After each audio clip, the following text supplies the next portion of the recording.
ఏంటంటే ఇక్కడ ఏదైతే గ్రామ సభ జరిగిందో అదంతా బక్వాస్ సభ.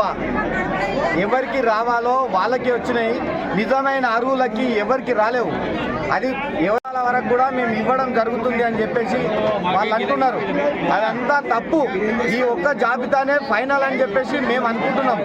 ఇదంతా బక్వాస్ జాబితా కాబట్టి మళ్ళీ జనాలను మభ్యపెట్టడం గురించి, మళ్ళా జనాలను మిస్గైడ్ చేయడం గురించి మళ్ళీ దరఖాస్తులు చేసుకోమని అంటారు. నేను ఒక్క క్వశ్చన్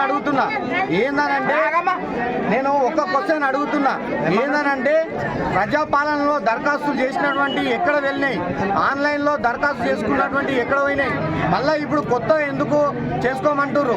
ఇదంతా ప్రభుత్వము జనాలను మభ్యపెట్టడం గురించే ఈ యొక్క సభను పెట్టిరని చెప్పేసి నేను ప్రగాఢంగా నమ్ముతున్నా. జనాలు కూడా ఈ మాయ మాటలు నమ్మి ఎవరు కూడా మోసపోవద్దు. అందరు అనర్హులే ఉన్నారు, అనర్హుల వారికి అనర్హులు ఉన్నారని చెప్తే మాది మేము కొట్లాడాల్సిన పరిస్థితి ఈ గ్రామ సభ ద్వారా.